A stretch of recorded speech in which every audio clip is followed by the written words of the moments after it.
पूर्वी असे वेताचे सूप वापरायचे. आजकाल बऱ्याच ठिकाणी प्लास्टिकचे सूप आलेले आहे. तरी सुद्धा अजून ग्रामीण भागामध्ये असेच वेताचे सूप वापरले जाते आणि ज्यांना ग्रामीण भागातून शहरी भागात जे आलेले आहेत, त्या सुद्धा गृहिणी अजूनही वेताचं सूपच वापरणं जास्त पसंत करतात. आणि पर्सनली मला सुद्धा प्लास्टिकपेक्षा वेताचं सूप वापरायला आवडते. तयार झालेलं सूप स्क्रीनवर बघू शकता. अगदी कानाकोपरा सुद्धा गुळगुळीत लिंपलेला आहे. अशा सुपामध्ये अजिबात धान्य अडकत नाही आणि व्यवस्थित पाकडलं सुद्धा जाते. सो मार्केटमधून आणलेलं वेतच सूप घरच्या घरी कसं तयार करायचं पाखडण्यासाठी त्याचा व्हिडिओ आज आपण इथं बनवलेला आहे आणि व्हिडिओला आता आपण सुरुवात करूया. सूप बनवण्यासाठी जी पेस्ट मी इथं वापरलेली आहे ती पेस्ट कशी तयार करायची ते बघूया. एका हाताच्या ओंजळीने एक ओंजळ एका सुपासाठी.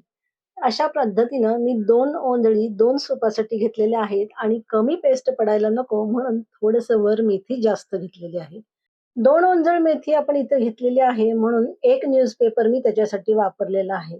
एक न्यूजपेपर म्हणजे कसा तर दोन्ही हातामध्ये पसरून न्यूजपेपर धरल्यानंतर जेवढा होतो तेवढा पेपर आपल्याला इथं घ्यायचा आहे. इथं बाउलमध्ये मेथी आणि पेपर एकत्र करून घेतलेला आहे आणि यावर भिजेल इतपत आपल्याला पाणी घालायचं आहे. इथं पाण्याचं प्रमाण मेथी भिजेल इतपतच घालायचं आहे. पाणी लागलं नंतर तर परत आपल्याला वाढवता येईल. त्यावर झाकण लावून रात्रभर आपल्याला ठेवायचं आहे. म्हणजे इथं आपण सोमवारी रात्री जर मेथी भिजत घातलेली असेल, तर मंगळवारचा पूर्ण दिवस जाऊ द्यायचा आणि बुधवारी सकाळी आपली ही मेथी स्क्रीनवर तुम्ही बघू शकता, व्यवस्थित भिजलेलं आहे. पाणी सुद्धा व्यवस्थित सफिशियंट आहे. यामध्ये अर्धा टीस्पून हळद घातलेली आहे. याच्यामुळं पेस्टला रंग सुद्धा चांगला येईल आणि हळद ही अँटिसेप्टिक आहे. त्यामुळं सुपाला पेस्टमुळे किडा लागणार नाही.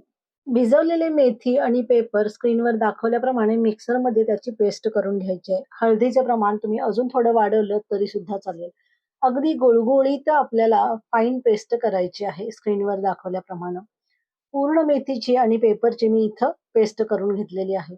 आता इथं एक महत्वाची टिप म्हणजे की यामध्ये पेपरचं प्रमाण जास्त वाढवायचं नाही. कारण कारण पेपरमुळे मेथीचा चिकटपणा कमी होऊ शकतो.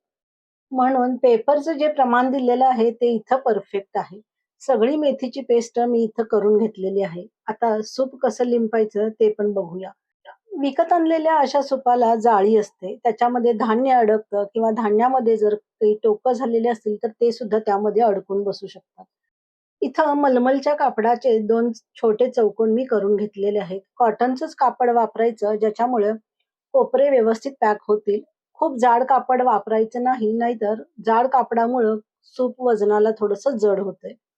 तयार करून घेतलेली पेस्ट स्क्रीनवर दाखवल्याप्रमाणे आपल्याला लिंपून घ्यायची आहे. हे सूप तयार करताना काही महत्त्वाच्या टिप्स लक्षात ठेवाव्या लागतात. नंबर 1 सूप खरेदी करताना नेहमी बारीक विणीचं सूप खरेदी करावं.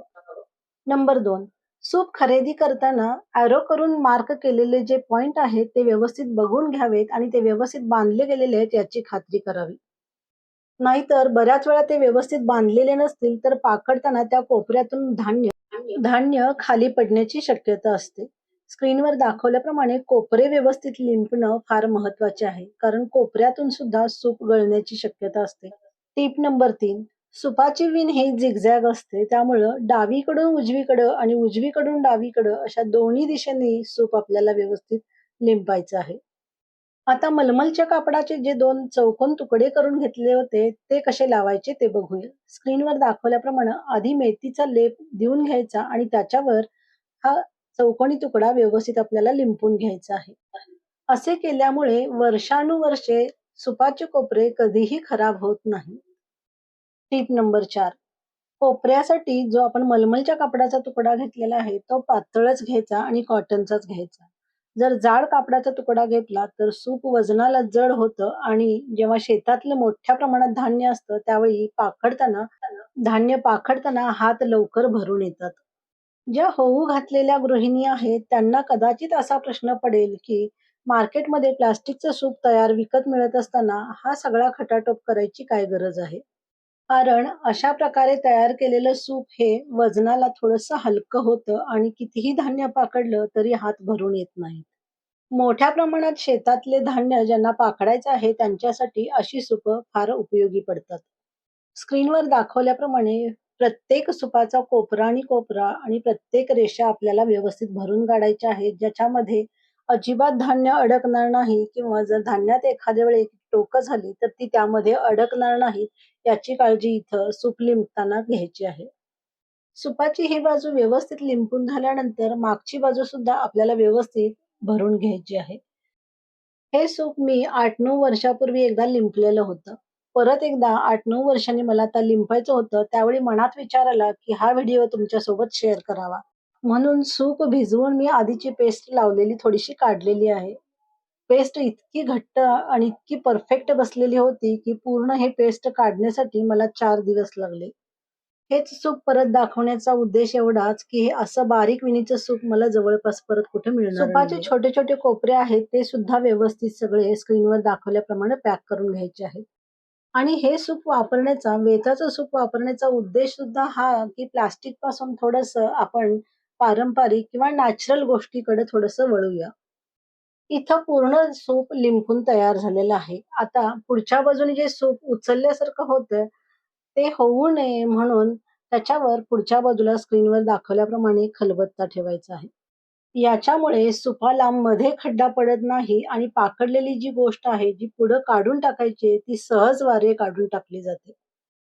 4 तासांनी बघूया, सूप व्यवस्थित वाळलेलं आहे. जिथं खलबत्ता ठेवला होता, ती बाजू मात्र अजून थोडीशी ओलसर आहे. आता आपण सुपाला दुसरा कोट करून घ्यायचा आहे. स्क्रीनवर दाखवल्याप्रमाणे पहिल्यांदा ज्या पद्धतीने केलं होतं, अगदी त्याच पद्धतीनं परत एकदा आपल्याला दुसरा कोट करून घ्यायचा आहे. दुसरा कोट आता आपला फायनल कोट असणार आहे. त्यामुळं ह्यामधून सुद्धा पहिल्या कोटमधून सुद्धा जर काही रेषा राहिल्या असतील मुजवायच्या, तर त्यासुद्धा आपल्याला व्यवस्थित पॅक करून घ्यायच्या आहेत. सध्या उन्हाळा चालू आहे, त्यामुळे 4 तासातच हे सूप अगदी वाळून तयार होते आणि आपलं फायनल सूप तयार आहे. सगळे कोपरे व्यवस्थित मुजलेले आहेत, सगळ्या रेषा व्यवस्थित मुजलेल्या आहेत आणि सूप अगदी गुळगुळीत आहे. सुपामधील धान्य हाताने पुढे सरकवताना अजिबात सुपाची धसाडी आता हातात घुसणार नाही. इतके गुळगुळीत सूप आपले तयार होते. आपण जेवढी मेथी भिजत घातली होती, तेवढ्या मेथीच्या पेस्टमध्ये 2 सूप तयार होतात. अगदी गुळगुळीत आणि वजनाला एकदम हलके असे आपले फायनल सूप आता तयार आहे. डेली यूजसाठी हे सूप वापरणार असाल तर 8-10 वर्ष या सुपाला काहीही होत नाही. अर्थात या सुपाचा वापर कितपत आहे त्याच्यावर सुद्धा अवलंबून आहे. इथं सुपाचा व्हिडिओ माझा कंप्लीट झालेला आहे. तुम्हाला हा व्हिडिओ कसा वाटला ते कमेंट करून मला नक्की सांगा. परत लवकरच भेटूया किचनमधील अशाच एका युनिक माहितीच्या व्हिडिओ सोबत. तोपर्यंत धन्यवाद.